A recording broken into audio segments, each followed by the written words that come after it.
well, you guys have hung out this long. We've definitely got to talk about some gear, right? One of your guys' favorite topics for sure.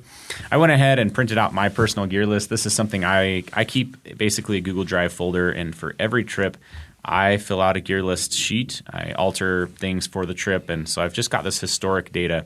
I definitely advise people to do this. It's a really valuable tool to have. For me, I can go look at Highline from 2021, Highline from 2022, what gear I changed, what my base weights were. And it makes it really easy to pack for the next trip. If we did Highline 2023, I just pull this up and be like, I'm going to tweak these 1 or 2 items, but other than that, I'm good to go.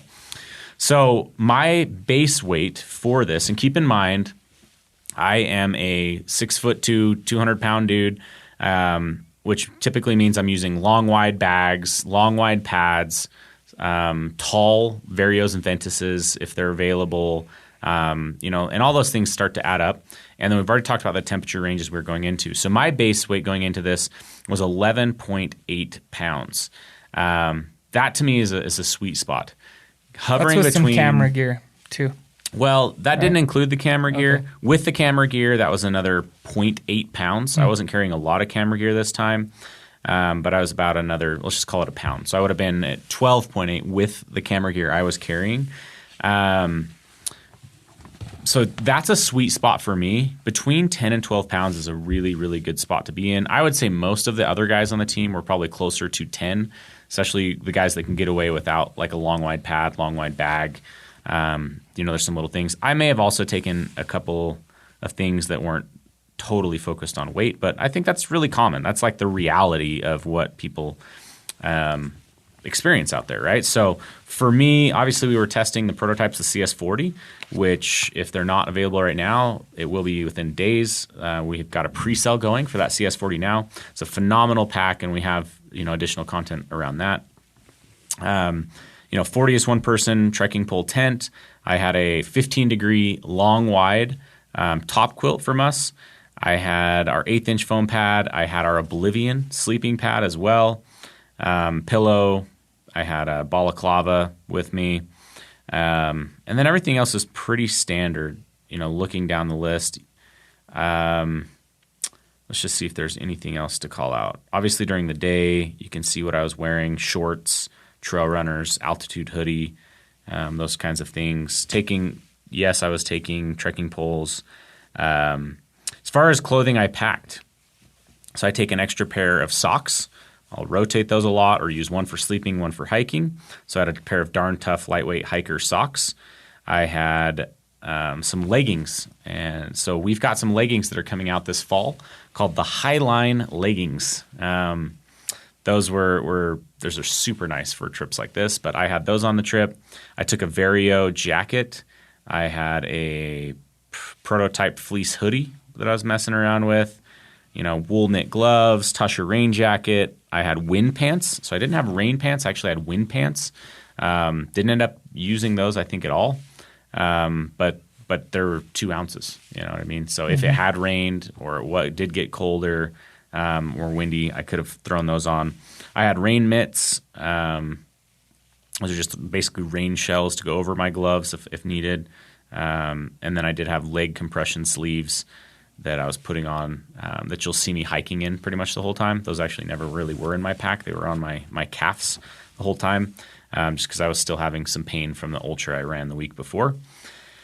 And other than that, headlamp, Garmin InReach Mini 2. I had a 10,000 milliamp battery pack, and that was it, right? So pretty streamlined kit, but what you will notice with that is we had the gear that we needed to be able to hike in rain. So the Tusher and the wind pants, a lot of guys had rain pants.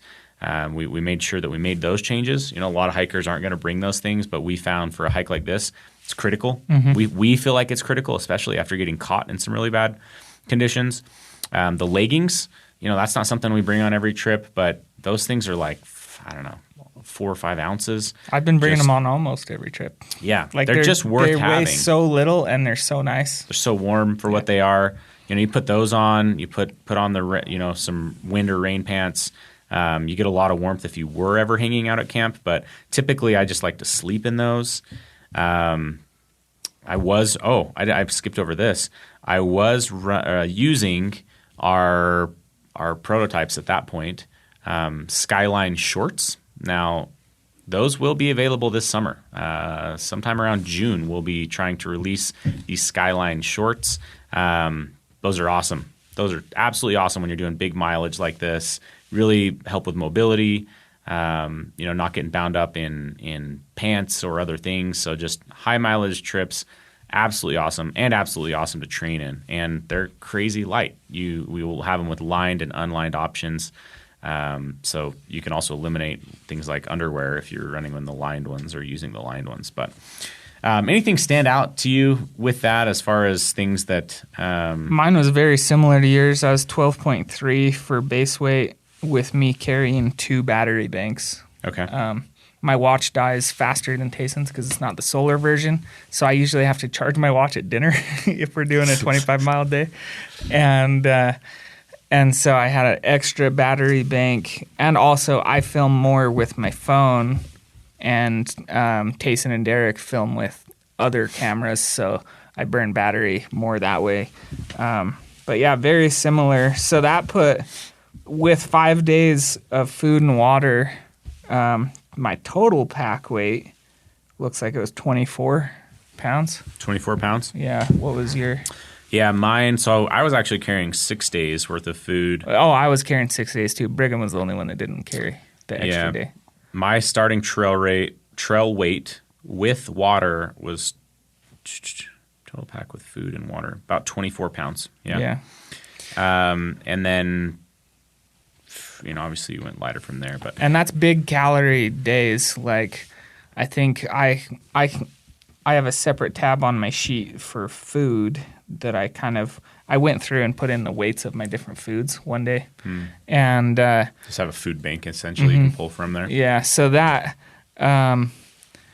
was like 4,500 calorie food bags per day. Yeah, essentially, which was a little over 2 pounds of food per day. Yeah, I think that there's 2 takeaways here. One, you can tell obviously that even though we're hiking in summer conditions, we had 3-season gear. This is the same kind of kit we would take for lower elevations in October, or say like 8,000 foot elevations or 7,000. It's the same gear essentially. We go in trying to prepare ourselves for all sorts of rain or conditions, weather conditions. So really, it's 3-season gear, even though it's in the summer. The other thing I just wanted to note here is think about that 24 pounds. That's a significant starting weight for, say, an ultralight backpacker, which is why, again, we're such big advocates for having framed packs.